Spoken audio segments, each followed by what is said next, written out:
Welcome everybody to our webinar, Implementing a Classroom Discipline Plan, the Good, the Bad, and the Ugly. We're excited to have you all here. We're going to start with some introductions. So first of all, my name's Amy Watanabe. I will kind of be the host tonight, and my co-presenters are Brian Long and Kendra Wilt. Just a little bit about myself. My background is in K-12 PE, and I have my endorsement in K-6 elementary content. And I'm working on my master's degree at University of Colorado, Denver for e-learning. But I currently am a collegiate volleyball coach and have been for the past 4 years. So that's just a little bit about me. I'm going to throw it to Brian now. Hi guys, thanks for joining us tonight. I have a background in secondary education, social studies, and English. I taught a few years as a middle school history teacher and high school English teacher. But thanks in large part to the program here at CU Denver, I recently accepted a job as an instructional designer for Verizon. And I've been doing that for about 5 months now. So I'll pass it on over to you, Kendra. Hello, everyone, and thank you for joining us. My name is Kendra Wilt. My background is in elementary education, 1st through 6th grades. And I just want to let you know I'll be paying special attention to the chat room tonight. So if participants could type a quick hello in the chat room, that would be great. If you'd like to introduce yourself and include your background. And as we progress, I will also provide you with the links for participation in our webinar. And I have provided the handout link just in case you did not have time to print it off beforehand. Awesome, thanks, Kendra.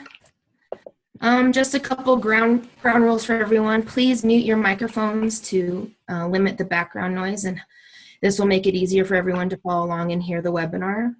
This webinar is being recorded, just to let you all know. And like Kendra said, she'll be managing the chat box, so if you have any questions, feel free to throw those in there and we should be able to answer those for you. All right, so now Brian's gonna get us started with the icebreaker. Okay, guys, so the theme of, or I guess, the topic of our webinar is classroom management. So one of the things that's most important about developing a classroom management plan is to be ready for some unexpected factors that get thrown your way. So we're gonna have a little bit of fun here, and I'm gonna ask you a few questions, and you can feel free to answer those questions in the chat, and maybe we'll have a little discussion following those answers. So first question that I wanna have you guys answer is, what's harder, a needy student or a chronic absent student?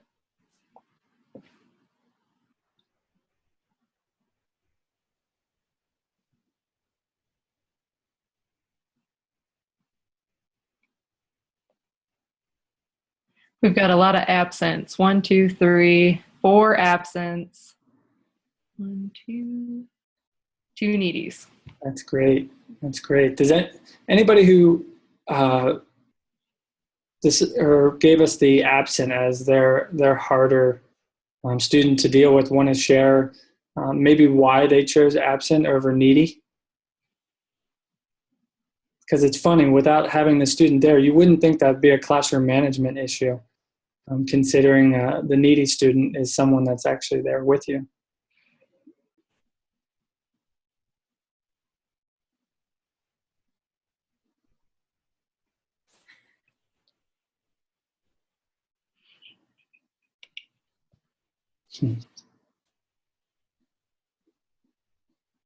You guys can feel free, since we're a small group, to also chime in, unmute your mic if you'd like. Yeah. Joanna, I agree with you 100% there. Needing someone you have a chance of supporting. When somebody's not there, you're kind of left feeling helpless because there's not much you can do.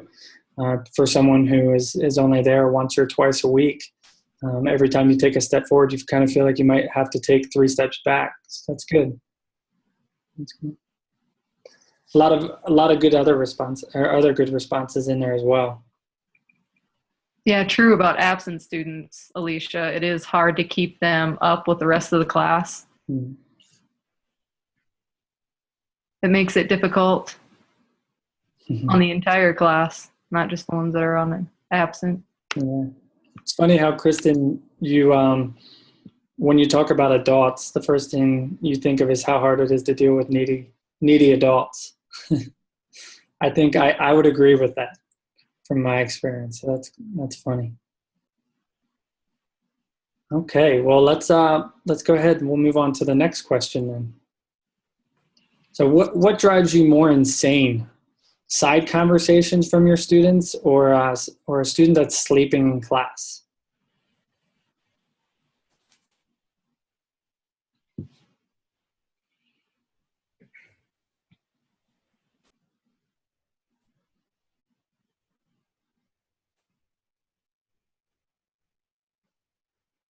A lot of side convos. Yeah, it's fun. It kind of looks Sleeping. split. Yeah, that's funny that we must be asking the right question then if we're getting some split.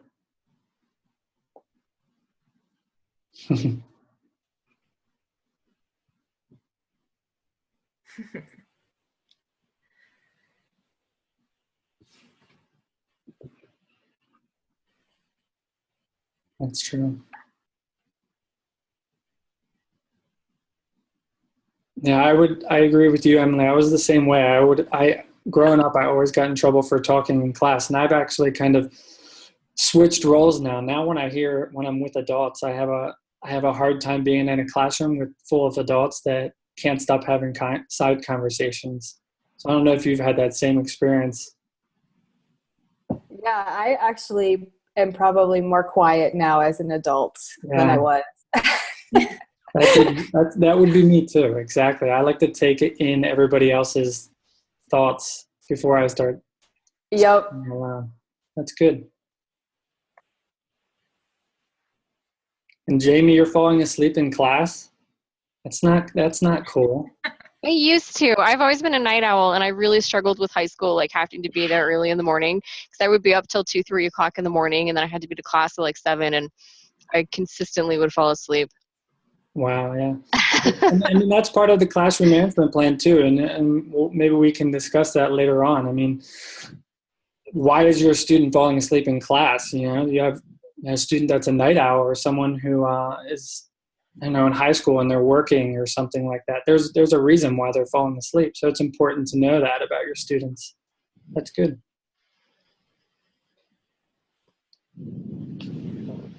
And video games too. Yeah, that'll keep kids from being able to stay awake in class as well. So we'll move on to the next question then. We have 2 more. So bigger headache here, an overbearing parent or just an indifferent parent?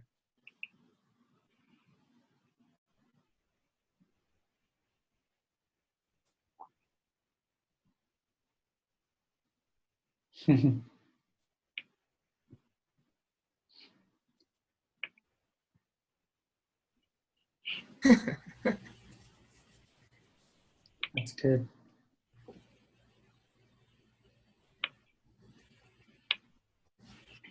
Yeah, definitely seeing a lot of indifference, right, Kendra? Is that what we're seeing? Mm-hmm. All indifference, one overbearing. And she speaks from experience. It sounds Yeah. like. That's funny. That's good. Yeah, I would have to agree with you guys on that one. The indifferent parent.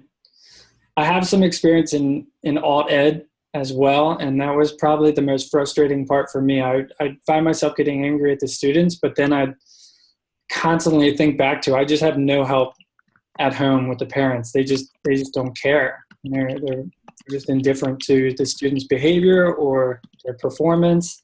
It's definitely makes it a lot harder. Yeah. All right, we'll move on to the last question that we have. So what's the best recipe for chaos in a classroom? Too many rules or not enough rules?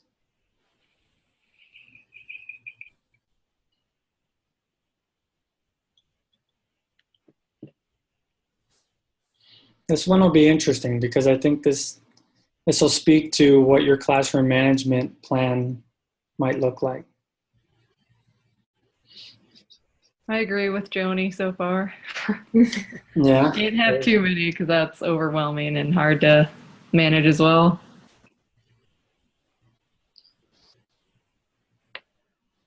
We have a little bit of indifferent going on in the chat box, Brian. Yeah. I think that was my recipe for putting this question together too. I was kind of hoping that that would be the answer.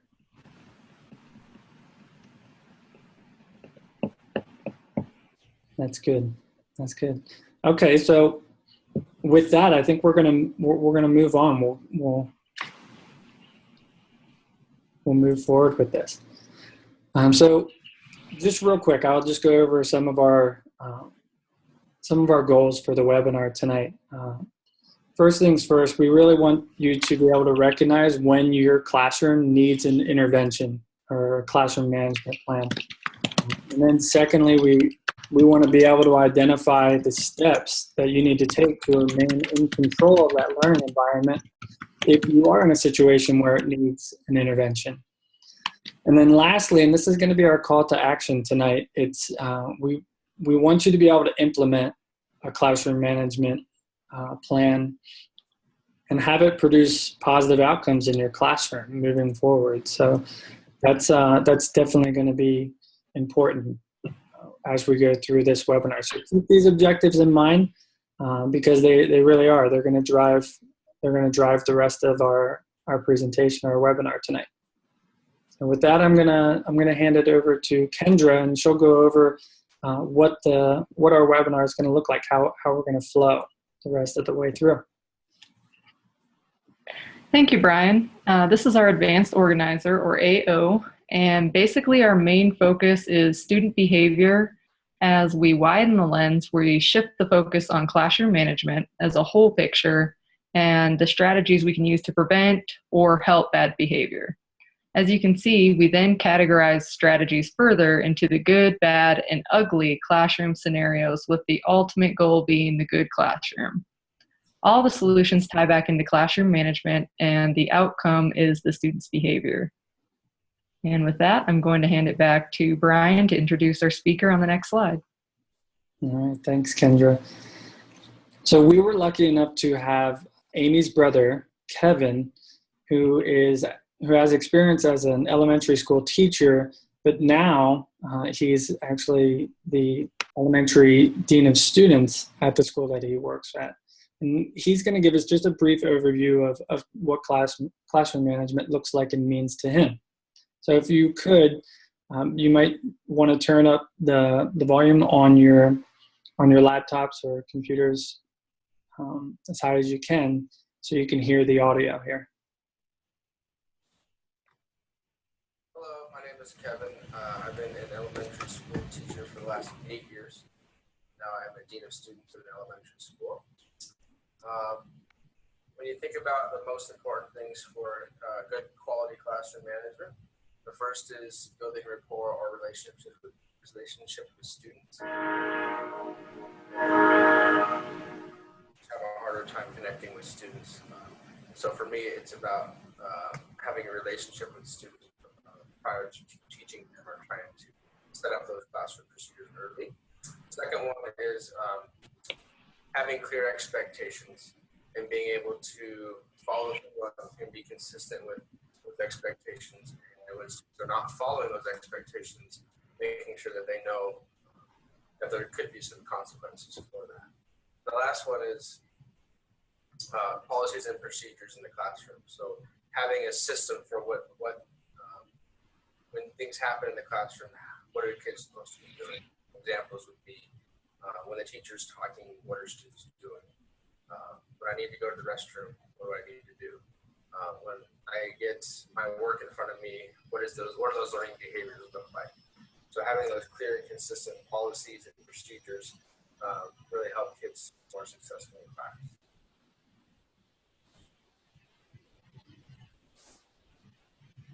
Okay, so just to kind of feed off of what Kevin just went over there, I'm going to take us through what a good classroom may look like with a solid classroom management plan in place. You heard a lot from Kevin about having clear and concise expectations for the classroom And I have to say, one of the best lessons that I learned from my cooperating teacher in my student teaching experience would have to be having simple, concrete classroom expectations that you can tie back to student behavior and really give you a crutch that you can stand on. So this is actually a list of classroom rules that I had for my 8th grade students. And if you start your first day by just simply talking about or listing these rules and not going into detail with these rules, I think you're setting yourself up for failure because they're too vague, they're too simple, and someone might say there aren't enough. But in this case, I would say when you're talking about be prompt, you want to make sure that you define it and consistently implement your definition of being prompt, so that your students are aware of what the rule is and how it ties to every behavior every day. So let's go ahead and let's take a closer look at what these concepts might look like in my classroom. So the first day, I would go over the rules with my students. And most importantly, while I was going over the rules, I would try to tie them to real life examples that we were going to encounter throughout the school year. So my definition for be prompt was always a prompt student comes to class on time every day and takes responsibility for showing up late.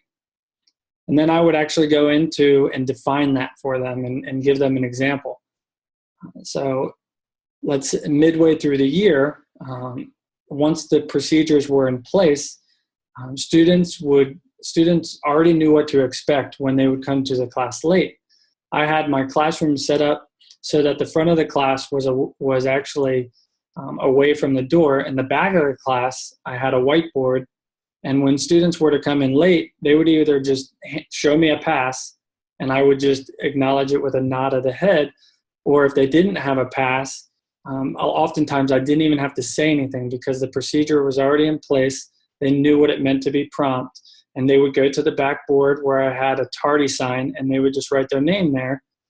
And they knew what the consequences were when they showed up late, and they knew what the consequences were for having to put their name under that sign.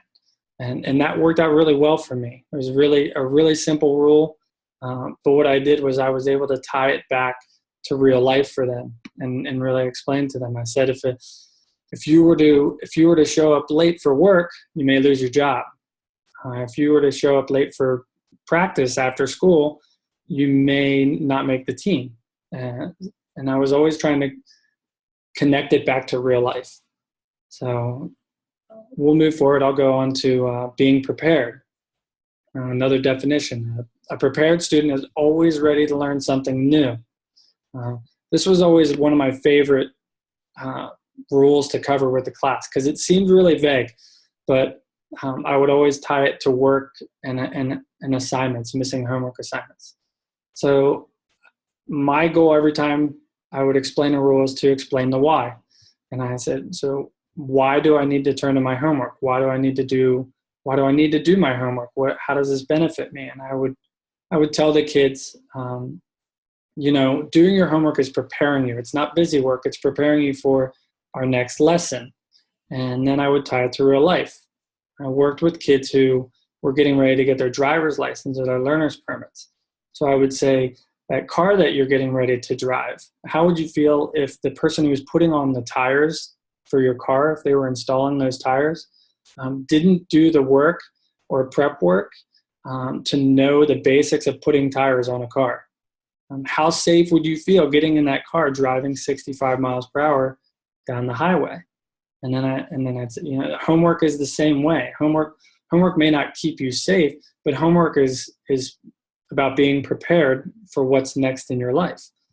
So that was the way I would tie being prepared. And then moved on to being positive. Same concept. Positive students take learning seriously and look forward to growing each day. Tied it once again to an example. I always wanted to be an example for my students. So in this case, I would exhibit this behavior for them every day. If one of my lessons were to flop, and I knew the students didn't quite grasp what the objective was, I would openly admit to them. I'd say, guys, I'm sorry, I totally failed today. I dropped the ball. And here's how I'm going to make it up to you. Okay, tomorrow I'm going to be on my game. We're going to be able to do X, Y, and Z, and I'm going to make it up to you guys. And that's just kind of showing them that it's not about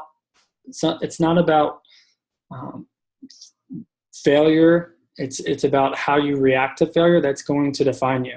And that's especially true for 8th graders, the kids that I would be working with, because that really impacted their lives moving forward. And then moved on to being productive. A productive student never misses an opportunity to make themselves a better person. And I love this one. I learned this from my high school basketball coach, of all people, actually, and it was just a matter of carrying that on with my students.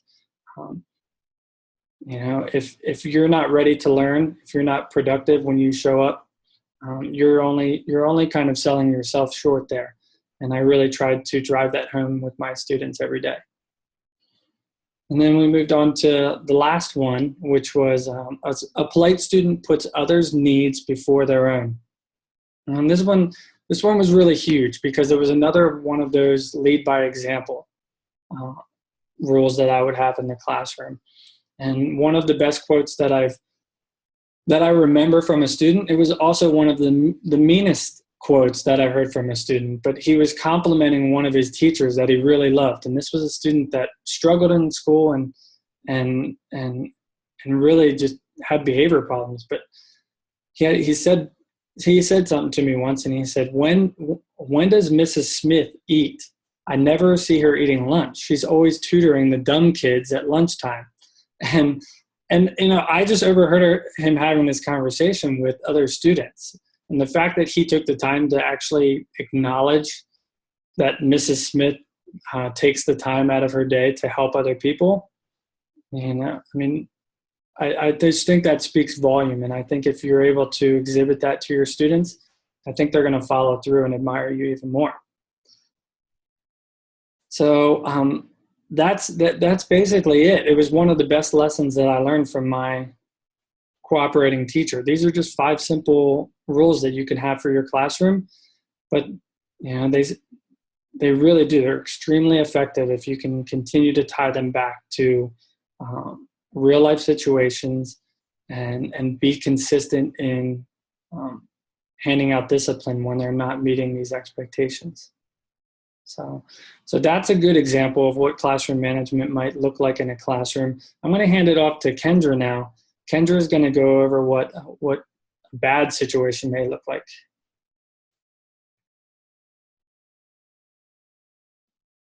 We're on mute there, Kendra. Sorry about that. I was typing earlier. No worries. So the little cartoon below, as you can see, is depicting the bad classroom. I just want to give you a brief scenario, a little story about the bad classroom. And then after that, we will go to the link, which the Google Doc link is provided in the chat box. So teacher A was an after-school tutor for company B. Teacher A worked at many different schools at the middle school level. The challenging part of her job was only being around the students part-time. Even though she was prepared and had great lesson plans, the kids were reluctant to learn and part of the group projects in the program. When giving a lesson after school one day, the students were very wound up from a class party earlier. They entered the room very disrespectfully. They had their cell phones out. Teacher A was unable to get the group settled down, and the lesson plan, about 20 minutes in, the students started talking again, but this time in their first or home language. Not only was there a language barrier, but the group had no respect for the learning environment or the teacher. Needless to say, the lesson took much longer to get through, and the desired outcome was not achieved because of lack of respect and lack of classroom management. So on the next slide here, we have the links for the discuss and brainstorm and also the bad example document. I'd like to first watch the bad example video with you. So we're going to play that for you first.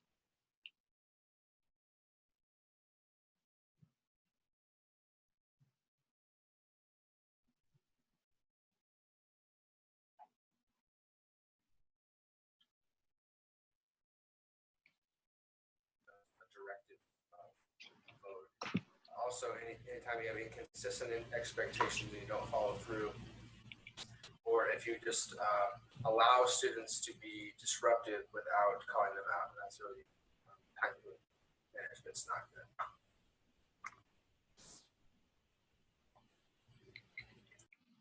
Okay, and now I would like to go open the brainstorm doc and collaborate and talk about solutions together on this specific scenario that I shared with you guys. I have a couple suggestions in there already. Set the tone for the first day by setting the stage for a controlled academic environment, getting to know the students and their needs because respect is mutual, and also, if needed, a behavior improvement form and make them responsible and understand their actions and consequences. So basically, in this document, I just want you to contribute and talk about how you would handle a situation, what type of action plan you would take in this scenario, what strategies you would use in this situation, just however you'd like to contribute in this document would be great. And then we'll talk about the answers you guys provide. If anybody has trouble with the link or has not found the link in the chat box, just let me know and I will repost that in there. Looks like we have 1, 2, 3, 4, 5, 6, 7 in here.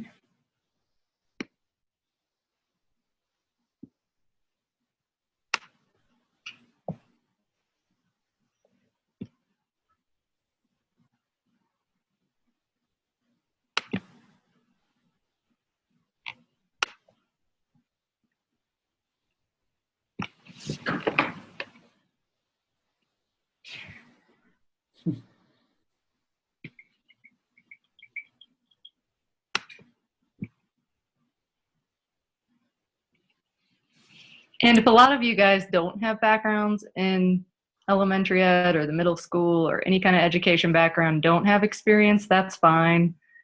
Just from what you've learned so far, one solution I personally found helpful with this age group is breaking them into smaller groups and getting to know them better.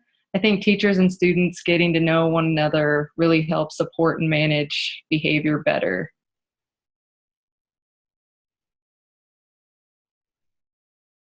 Yeah, and if you've worked with adults, don't be afraid to chime in with adults too. I'm telling you, adults can be harder to deal with than kids sometimes, especially when it comes to cell phones.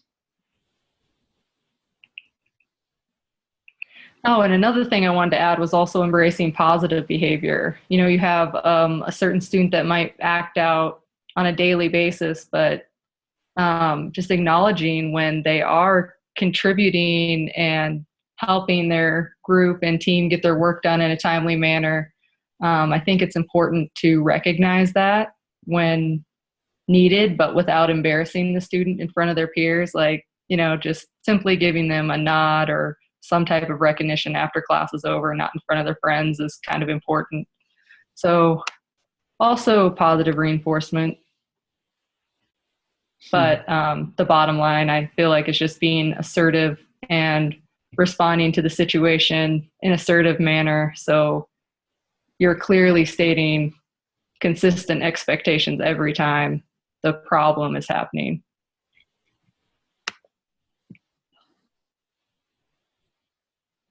So we have, sometimes I worry I have too few rules in my classroom. So that's funny. That's like mirroring what we talked about before with adults, even with their side conversations. It can be very rude and distracting. I feel like that is more distracting than anything else when I'm presenting in front of people.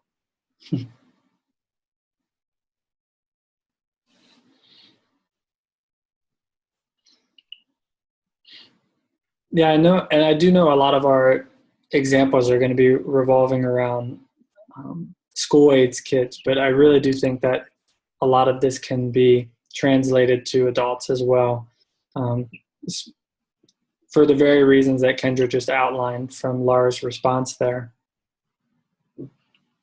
Definitely. I think you could apply these scenarios to similar situations just in life in general. Yeah, to piggyback off that, I think classroom management is very similar to management in general, Mm-hmm. whether that's college age kids who I work with or elementary kids. So maybe take these concepts that we were talking about and apply it to a work setting. No, and that Girl Scout troop example there, I'm not sure who wrote that, but I think that's a perfect example of tying it back to something that means something to the student, Right. regardless of how old they are. I mean, you're saying, is that how a Girl Scout should behave? But really what you're saying is that the type of behavior that you're looking up to? Is that what you want? Is that why you're trying to become, or is that why you're in Scouts? Don't you want to become a better person? So that's good. I like that. Mm-hmm. All right, we'll spend about, what do you guys think, another 30 seconds summing this up, and then we'll get back to our solution slide. So we'll give it about 30 more seconds for you guys to put your input in. Emily, I definitely agree. Clear communication is key for sure. And whoever ask them how they would feel if the situation was reversed. Yeah. I think that's awesome, putting yourself in other people's shoes. That definitely makes them think about their actions a little bit more too. The golden rule. Yep. That rule extends throughout life. It's funny how quickly we forget that the world doesn't revolve around us. So it's all about making sure that you're putting other people first and being able to have perspective. I think that's huge.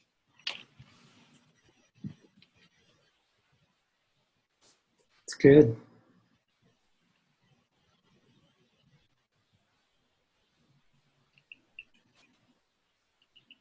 Thank you everyone for contributing. That was awesome. Now I think we're gonna click over to our next slide. After that, we have the solution or the follow-up, which is basically what we were working on together in that document. And basically I said, first of all, I think it's important for the teacher to know it's not solely their fault. I remember when I had a couple bumps when I first started teaching, and I blamed myself really for the students' behavior. And to an extent, I mean, if you don't have good classroom management, but if you're doing everything you can, it's not your fault if a few lessons don't go exactly as planned. The middle school classroom has a different set of challenges, and this age group really does. They push boundaries and they test the limits quite often. So I just think to help in this specific scenario, to help the class be more respectful, a classroom set of rules was implemented and it made them responsible for their actions. And if anyone broke the rule twice in one lesson period, they were just simply removed away from their peers, away from their audience, and out of the classroom, and they didn't get points for the activity that day. So just simple, straightforward, and it really helped future lessons be a lot more successful. All right, now I'm going to pass it off to Amy with the ugly scenario. Awesome. Thank you, Kendra. So yes, I have the ugly, and I kind of want you to think about this ugly as more as uncommon or unexpected kind of scenarios that might occur.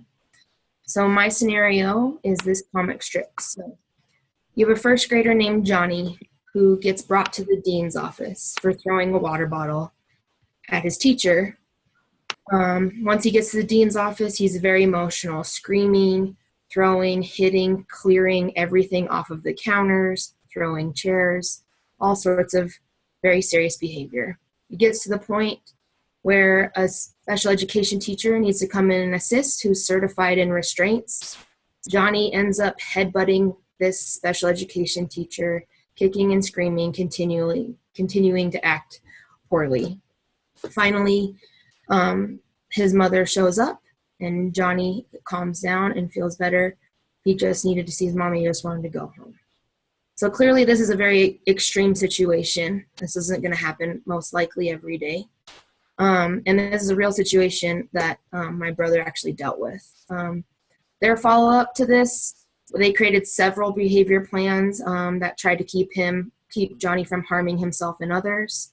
The district team came in and helped out with Johnny as well. He was known district-wide, but ultimately they ended up having to remove him from the school because he was a threat to himself and others. So this is a very extreme case of an ugly situation. But I think some of the keys to point out is that they did remove the child from others, and they took the other teachers out of danger once he calmed down. So my next example is going to be a video, and this one's definitely a more unexpected kind of funny. So I'm just going to warn you now. And this is my brother once again covering some strategies and giving you another situation that is definitely ugly. So in terms of the ugly, as a teacher, there's things that are going to happen that you just cannot anticipate. So I have a story of a time that happened to me. First of all, when a situation comes up that you're not really, you've never seen before, the best thing to do is to stay calm, use good judgment, and make decisions that you think are best for students, and also ask for support or help.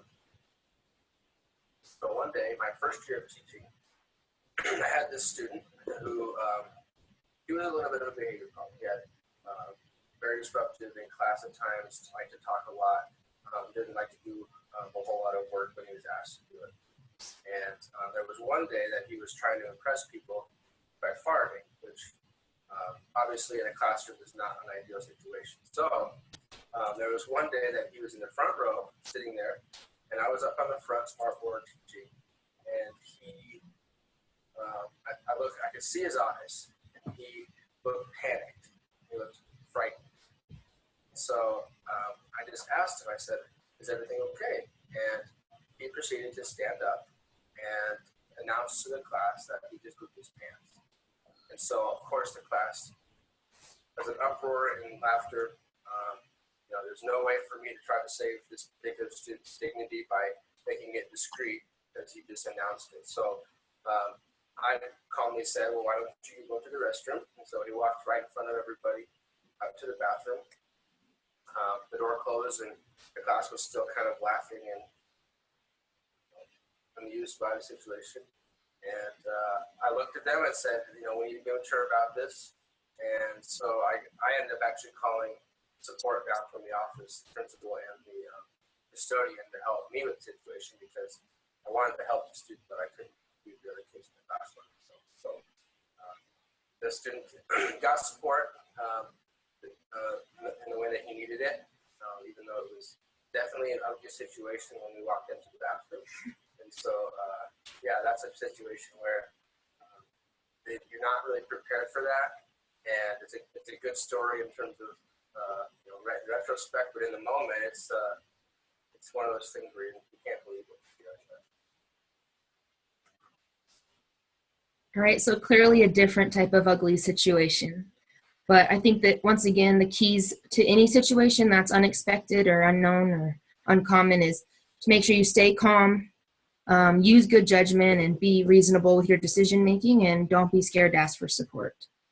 So now Kendra's provided the link in the chat box. We're going to do the same thing for the ugly, except for I want you to put yourself in the role of the teacher. So whether it's an extreme situation or this particular situation from the video, what would you do in this situation? Or if you've had something crazy happen in your classroom or with people you work with, go ahead and add that in there and talk about strategies that worked for you.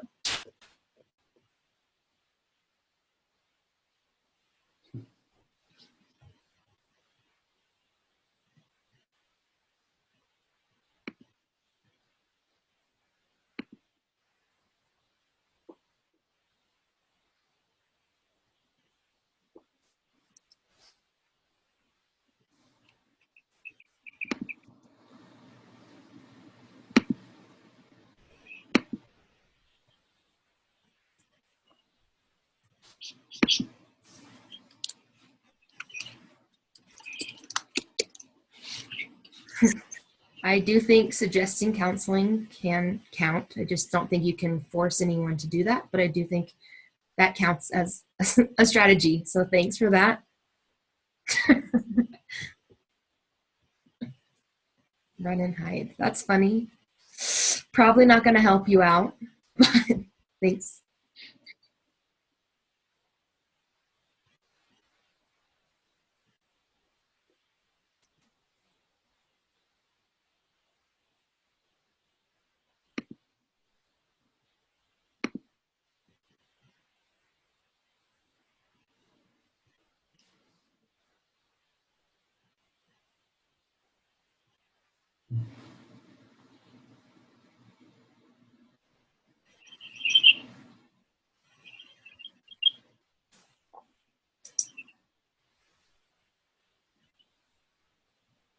That's good.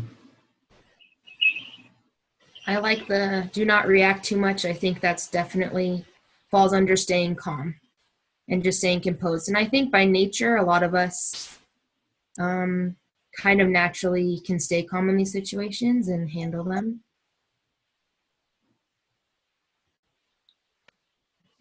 I think, Amy, what your brother mentioned in the video, just providing a supportive environment for the student is really key, even though there wasn't much he could do at that point. I mean, still, he stayed calm, like someone else suggested, and especially in front of the class, yeah.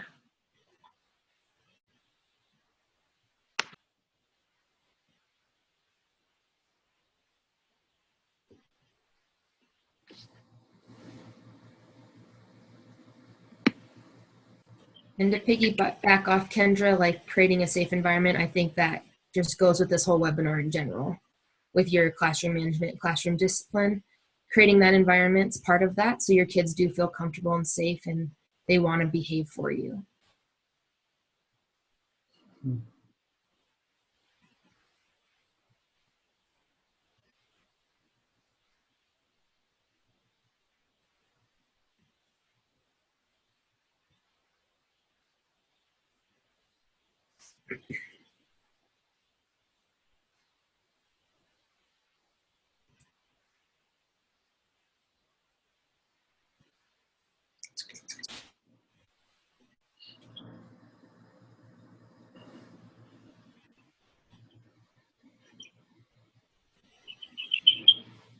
These are awesome strategies. Obviously, stay calm is the common theme here. But whoever wrote this down here about their student that passed out, they're actually a great transition for me into my personal experience. So my personal experience with an ugly or uncommon situation was when I was student teaching. I had a classroom full of kindergartners, and one of my students was looking a little like lost and kind of off balance, and I asked her if she was okay, and the next thing I know, she faints on me. Meanwhile, the rest of the class is running around playing tag, and we were in the hopping unit, so they were hopping and jumping everywhere, and they're 5 years old. So this was an ugly situation for me. Caught the girl before she hit the ground, which was lucky. Yelled at the entire class to freeze and sit down. Had one of my kids go and grab my cooperating teacher.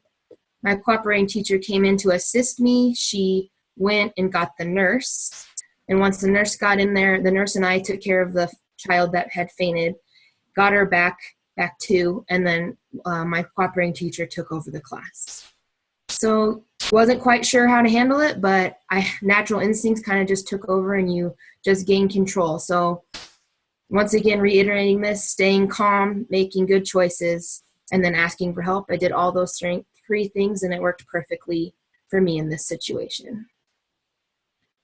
So the next thing we're going to do is talk about all strategies. So based on everything we've learned throughout this webinar and every experience you've had, we're going to open up another Google Doc and add anything you want to into here, and we're going to try to create a top 10 list. So maybe what you think are the best strategies for management, classroom discipline, strategies from tonight, or any other experiences that you've had.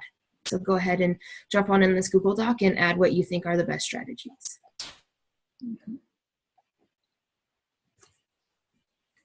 Yeah, but a good way to think of this is if you could have one rule for your entire class, for your classroom, what would it be? What would that one rule be?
That's good.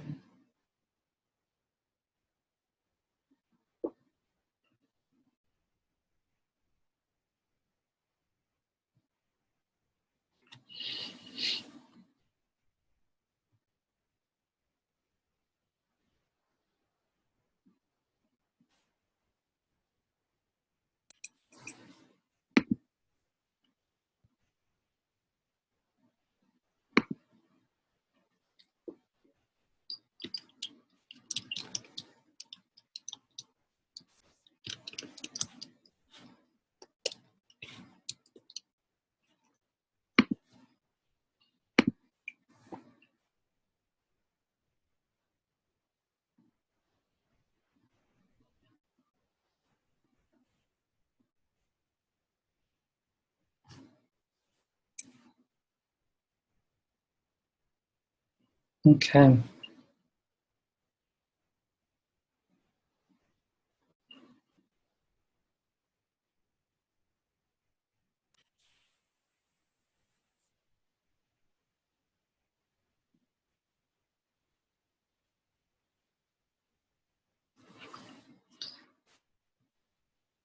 I'm seeing a lot of good stuff in here right now. I agree. I'm seeing a lot of what we covered tonight, so that makes me happy.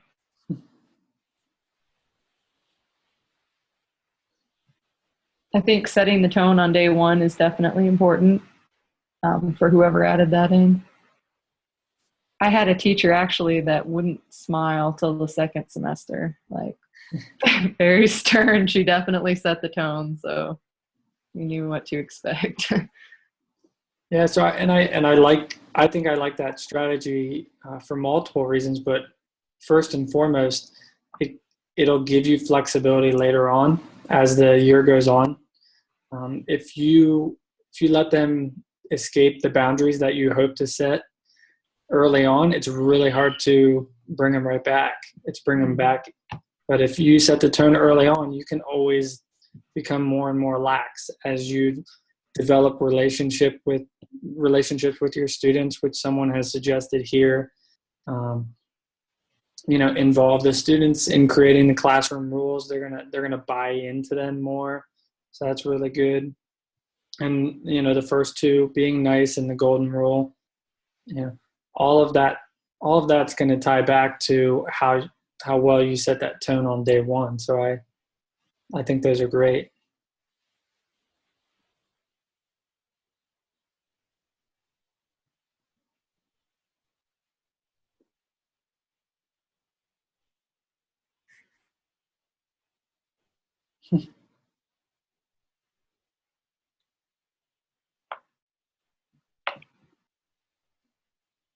So I would say if you want to, from this list, we'll send it out to you at the end of this webinar.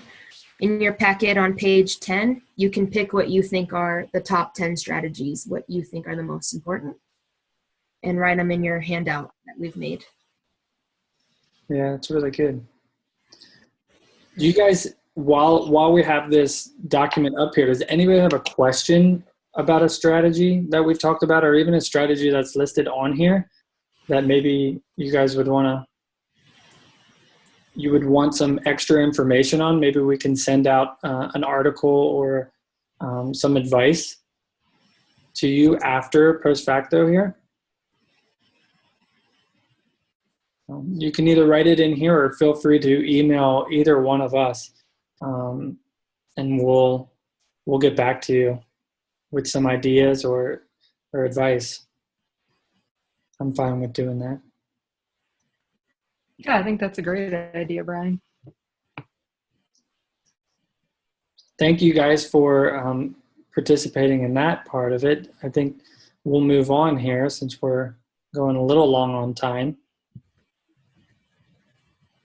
But in your handouts, you have, I think it's on page 7, you have we put together a template for you guys. And it's not something that you have to use exactly. It's just an example for you. But the call to action tonight for you guys is to build your own classroom management plan if you're in a classroom and you feel like you're lacking some of the skills that we've discussed tonight, or even better if you know somebody else. I know we all know someone in our lives that's a teacher. They may talk about how they're struggling with their class and dealing with the 8th graders or dealing with kindergartners and all that. Pass this along to them. Give them an opportunity to grow as a teacher, because I think this is a really good template just to get started from.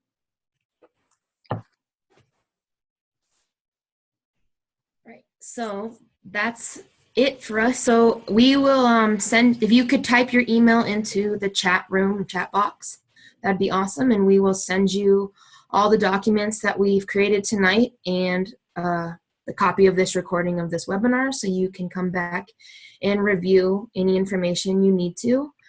And if you have does anyone have any questions or concerns? You can unmute your mic or throw them into the chat box.